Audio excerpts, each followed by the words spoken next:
Above us, the stars shine like 1,000 shapeless eyes. The air is thick with an oppressive energy and the smell of rotting fish. Just as I think the crowd around the crater is done growing, that the audience for whatever eldritch ritual is about to occur has gathered in its entirety, more gaunt figures emerge from the woods. There's too many to count, but my eyes drift past their faces, and I try to remind myself that these are real human beings who have somehow gotten wrapped up in all this madness. A barefoot man approaches the crowd. He's not wearing anything other than dirty underwear and a coat. His eyes are sunken deep into his skull. He is sleep deprivation personified to the tune of a caricature. In his blistered hands, he carries a wooden statuette. He holds it against his chest as if it were a baby that needs protection. Yet the closer he gets to the crowd, the more confident he becomes. Once he is at the crater, he raises the statuette above his head. Others in the crowd raise similar carvings. The idols have the shape of a man, yet where a head should be, there is simply a bulbous mass of eyeballs. Even from my hiding place in the bushes, I feel like the eyeballs are watching me. At another corner of the meadow walks a woman with an apron. Her face is caked with flour and blood and grime. Somewhere beneath all of it, she's pretty. But the question of her attractiveness is just a passing thought. What grabs my attention is the cake she holds in her hands. A perfectly shaped circle of white frosting drizzled by the scarlet of blood. The closer she gets to the crowd, the higher she lifts the cake. Most of her fingers are gone, as are the fingers of the other bakers who raised their own baked goods. The bakers and the artisans all mingle among the sweat-drenched joggers. Those blotched gray sweatsuits, those exhausted eyes, those heartbreaking expressions of suffering. As I watch them, I can't help but wonder if my stepfather would be among them if things had turned out differently. Instead, my stepdad is sleeping. He's sleeping next to my mom at home. My stepdad is at home and I am stoned out of my mind, hiding in the bushes watching the cult of the 100-eyed god. My phone vibrates. Oh my god, it's Max, my ex. Hey, how you holding up? I miss you. We should hang out sometime. I'm really bored. Can you recommend me some shows? Oh my god, I put away my phone. I could definitely recommend him some shows. I had spent the entirety of the pandemic binging through all the critically acclaimed television that I'd missed out on the world before it went to shit. But I can't talk about that right now. I can't talk to him right now. I am too busy watching a crowd of desperate men and women attempt to summon deranged primal evil. I am also way too stoned to multitask. Oh my god, marijuana is the only thing that keeps whatever metaphysical brain parasite that is controlling the crowd out of my head. A leftover of the bong hit I took before I left the house is still floating around in my system, but I can feel its influence fading away. The rumbling in the back of my skull is coming back. Whatever is out there is reaching out for me, trying to get into my head. There's still the emergency blunt left, but I'm hesitant to light it up. Once that bit of weed is spent, I'm on my own. The wind dies down. The birds stop singing. Even the sounds of the far-off highway disappear under an unnatural silence. The crowd raises their offerings above their head, and in low, tired voices they begin to chant. He has seen us. He has seen the work. Soon he shall walk the earth. He has seen us. He has seen the work. Soon his eyes shall judge our souls. He has seen us. He has seen the work. Soon he will arrive. The fish at the bottom of the pond couldn't have been dead for that long. After all, just yesterday the reservoir was filled with water. Yet as the hollow chant of the crowd echoes through the meadow of the bodies of the fish, they start to lifelessly flop. Their scales bristle as strings of flesh escape the confines of their bodies. The pink strips of slithering meat crawl towards the center of the crater, all gathering into one horrid mass. The blob pulses with life. With each tremor, the rumbling in the back of my head grows. Something is crawling its way into my brain. I spark up. The initial flush of peace envelops my body like cotton candy, but the calm doesn't last. There's jagged claws trying to make their way back into my head. A thundering voice bounces around my soul. Come closer. The 100-eyed god commands it. There's a tension in my knees. A part of me desperately wants to get up and follow the voice. A part of me wants to hurl myself into the empty pond and embrace the monstrosity of flesh, to feel the vibration of its slick skin, to surrender myself to it. But no, I'm high enough to know that that's not a good idea. I purse my lips around the blunt and inhale like a fish having a panic attack. Come closer. The voice rumbles, but I can barely hear it. Be it lack of oxygen or excess of hot smoke, my body starts to fall off a cliff that doesn't exist. Matt sends me another message, but the vibration moves from my pocket all across my body. Warmth rushes to my face. I pass out. My eyes are closed, but I can see him. A small, shriveled up body hangs from a bulging mass of eyeballs. They can see me. I am the 100-eyed god, He says, without a presence of an obvious mouth. Why have you disturbed the ritual of my summoning? The rumble in the back of my skull is gone. Something in the bottom of my gut tells me he can do me no harm. Something tells me I have burnt enough grams to be invincible against any form of mind control. Curiosity, I guess. I try to smile to let him know I'm not scared, but I'm way too stoned to move my face. Curiosity. As he laughs, the frail limbs of his body bounce from side to side like wind chimes made of flesh. And what has your curiosity brought you?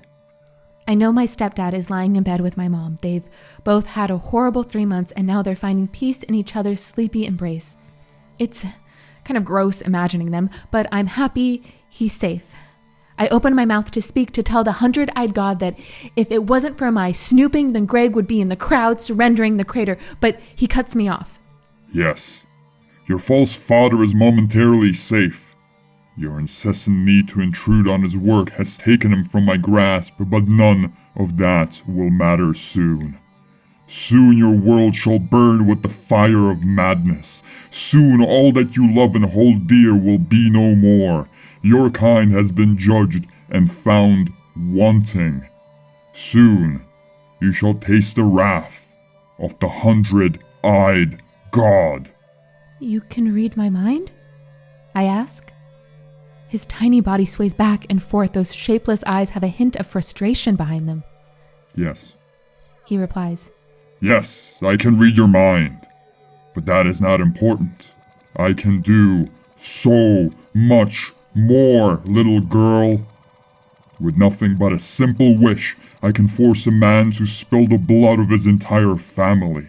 I can crush a soul beneath the unavoidable weight of its past. What was once a passion can become an inescapable set of chains if I will it so. I am the 100-eyed god. None shall resist my power. Unless they're high. Another vibration goes off in my pocket.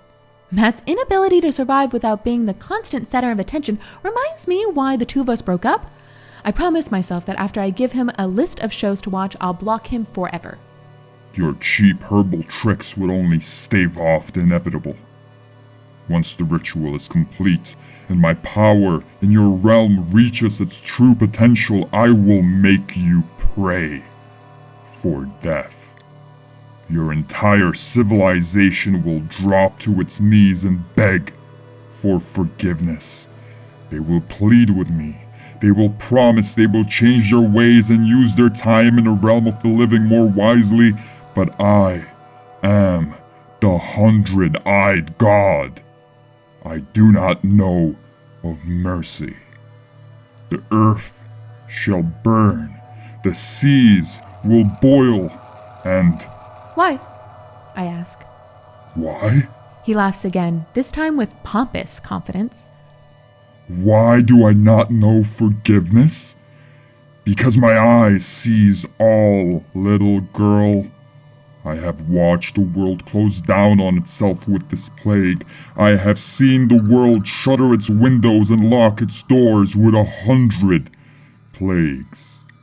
People are given time to grow, to learn, to improve, but what do they do instead? They despair. They despair and waste their time. If one cannot make use of one's life, one does not deserve to live it.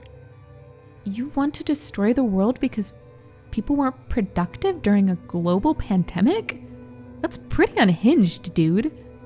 I say, feeling starts to return to my lips. My blunt is still in my mouth. I'd take another puff for good measure. It is more complicated than that. Oh yeah? Yes. A palpable silence spreads out through the dreamscape. Suddenly, the mass of eyeballs flies within inches of me. The frail body flops around as if it catches up.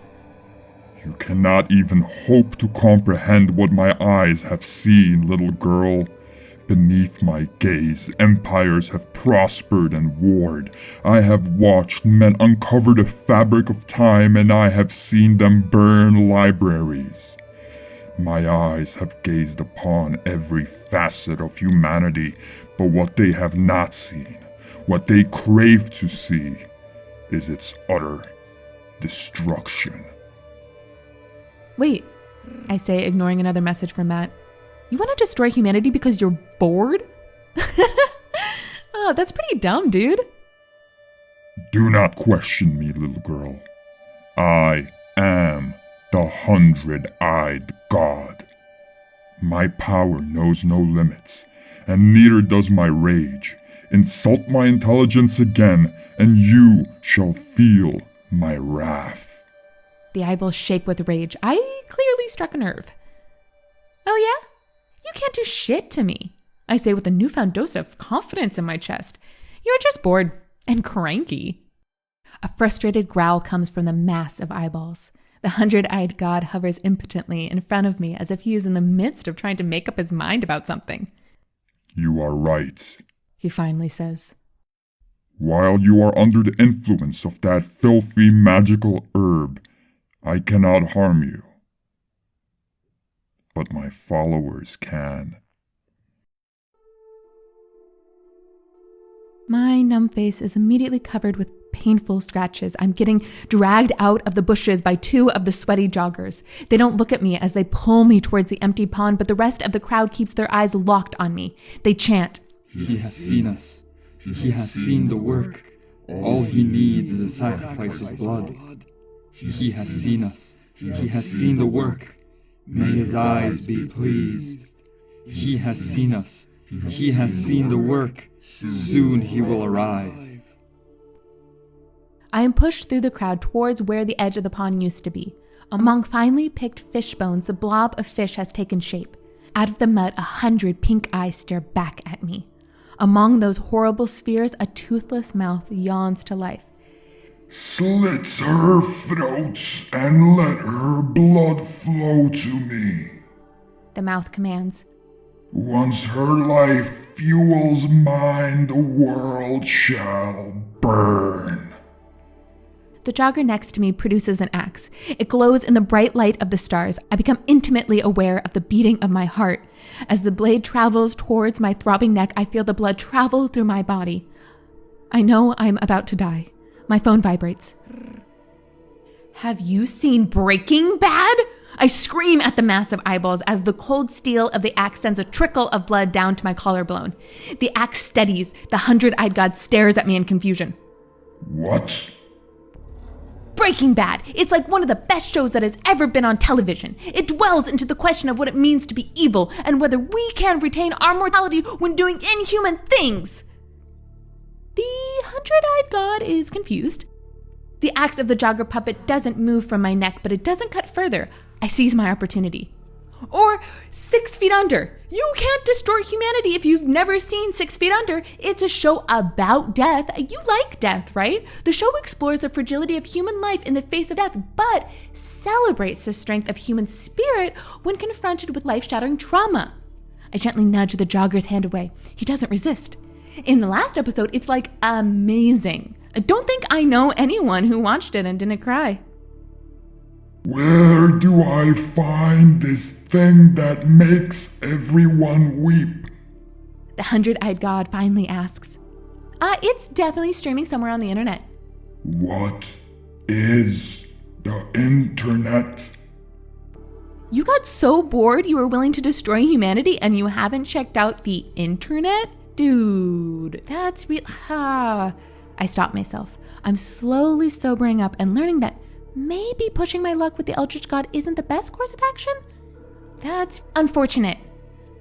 Before madness burns the skies or whatever, you should really check out the internet. What is the internet? The blob at the bottom of the pond asks with growing frustration in its voice. Where do I find this internet? I take out my phone. There are 37 desperate message notifications from Matt. I push them away. I have the internet on my phone, I yell down into the pond. You are too far away, little girl. Come closer. The blob groans. Getting an axe blade pressed into my neck has sobered me up. I'm scared, but my hand-eye coordination has improved considerably. I make my way down through the mud towards the center of the pond. The finely picked fish bones crack under my feet like eggshells. The smell of rot makes me want to dry heave, but I keep my cool. I pull up the trailer for Breaking Bad on YouTube. He is a man of science, but he also does crime. The 100-eyed god murmurs to himself. Above the crowd of worshippers stares down at us. Interesting. Show me more of this internet. Come on, Liz, talk to me. We're meant for each other. I put Matt on mute and show the Eldritch God the tubes of the internet. I throw in a couple more series trailers, but when I notice his eyes drifting, I bring out the heavy mind fry guns. I take the 100-eyed god through public freakout forums, through fail compilations, and all the way towards YouTube drama channels. I thank my lucky stars that I charged my phone before I left the house. If I didn't, I probably wouldn't have a head and humanity would be over. How much more of this is there? As inhuman as the array of eyeballs is, I see a glint of something familiar. He's tired. After a couple of hours of browsing the internet, the 100-eyed god seems all tuckered out. His followers continue standing at the edge of the pond, expressionless. Oh, on YouTube alone, there's like 300 new hours of videos posted up every minute. The blob of fish flesh bubbles. He's thinking. I want to see it all. He finally says. Well, you can't destroy humanity and enjoy the internet. Gotta make a choice. He bubbles again, harder this time. Some of those pink fleshy eyeballs pop to make room for his growing mouth. All of you. A rumbling voice thunders through the forest. Go home. Without a hint of hesitation, the haggard crowd of worshippers turns around and marches back off into the forest. What's going to happen to them? I ask. They will have some trouble remembering what they did for the past 3 months. Some of them will be confused about their missing fingers. There isn't a shred of empathy in the 100-eyed god's voice, but for what it's worth, I was expecting a significantly worse outcome. Give me your internet. Out of the blob, a stringy tentacle of fish guts emerges and reaches for my phone. I want to send a quick message to Matt to let him know I won't be on my phone, but he beats me to it. Okay, fine. Don't talk to me, you bitch. I don't care anymore. Goodbye forever. Problem solved. The guy was always a tool anyways. I placed my phone in the rotting fish tentacle. Good. Now leave me be. I will watch one more video and then rest. I don't argue with the Eldritch God. I go home. I can hear my stepdad snoring in the other room. My mom occasionally tries to tuck him back into silence, but she's too tired to put up any real effort. The guy deserves to sleep anyway. He's been through some rough shit over the past 3 months. We all have. We've all gone a bit crazy this quarantine season. Knowing that the world isn't going to end in some demonic bonfire fueled with human insecurity is nice. Being able to trace back some of the obsessive needs for productivity and self-improvement during a global pandemic to the ancient god rather than our own inferiority is pretty cool as well, yeah. But you know what's really dope? You know what is going to make it really easy for me to pass out right now? The stars. They no longer look like giant eyeballs that are waiting in the sky for something horrible to happen. There's a gentle summer wind outside, and the stars look like regular old stars. The 100-eyed god is no longer watching us. He's no longer waiting to bring ruin to civilization or bend mankind to his will. The 100-eyed god is just frying his brain on the internet like the rest of us. Good night. Hope you're safe, sane, and healthy.